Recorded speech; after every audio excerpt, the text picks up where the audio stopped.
I flew. London.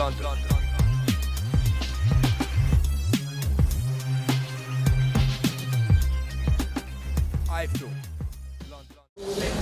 Johnny Nelson, Kell Brook looking in phenomenal shape today. Probably the best you've seen him in, would you agree? You know what, I couldn't believe it. He looked like a chiselled Madame Tussauds model. This kid was on fire.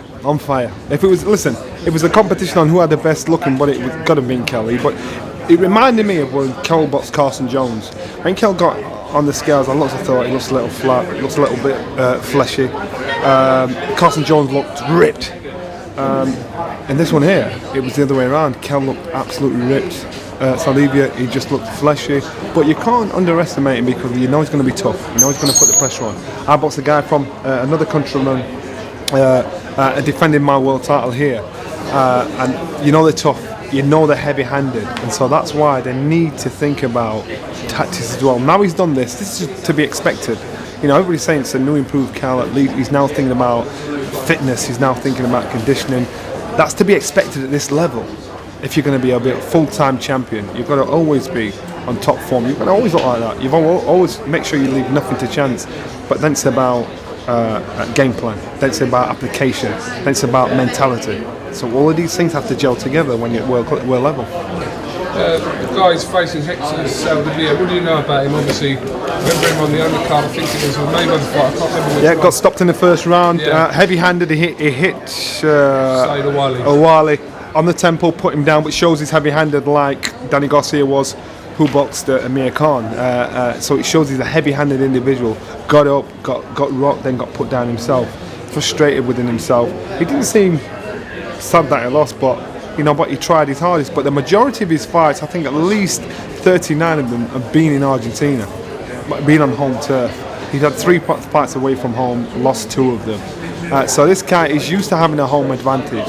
And usually when fighters box away from home, it either brings the best out of them or the worst out of them, makes them go into the shell or makes them fight as though they're fighting for their life. I think with this one, I do believe that he will come out here. If it's easy for him the first half of the fight, he'll build in confidence. If it isn't, I think he'll go into his shell. Kenny Anderson, Robin Reid, got a little bit heated at the end there. Kenny Anderson didn't want to come away from the head-to-head. It's an intriguing matchup, isn't it? We don't really know what's going to happen here. If I boxed Kenny Anderson, I'd do exactly what I did when I boxed Carl Thompson. You know this guy's face, he doesn't smile. He's very serious. So you know he wears his heart on his sleeve. So what you do is you do anything to upset him so he hates you. So when he gets in the ring, he just wants to kill you. He doesn't want to use tactics. He doesn't want to box you down and use the jab. He wants to just smash you. And now I said to Robin Reid at the press of the week, I said, you need to upset this guy because Robin Reid's 41 years old. So he might not have the legs to be on his toes and boxing and using the jab for 12 rounds. Robin Reid's got probably 3-4 good rounds in him. After that, he hits in the holes. He'll try and use a bit of chronology, get the referee on side. So what he wants to do is he needs to get Anderson upset.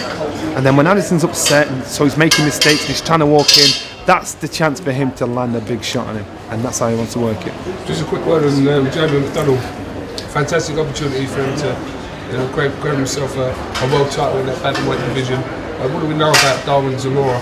We don't know much about him, and neither does Jamie McDonnell. I think it wasn't until the Tuesday before this fight coming that he decided to look at a video of him. I think Jamie, he just concentrates on himself. As long as he's fit, as long as he's mentally prepared, he expects to be able to beat anybody in front of you. And if you are true championship material, you should be able to do that. Yes, if you've got some tapes or some homework on your opponent, you've got to check that out.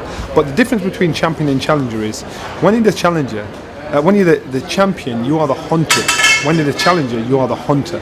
So therefore, Jamie McDonnell needs to remember, as he gets up there and more people get to know who he is, a kid that's probably just started boxing will have looked at Jamie McDonnell and think, I could beat him. And he'll be training for him years before Jamie McDonnell even knows who he is.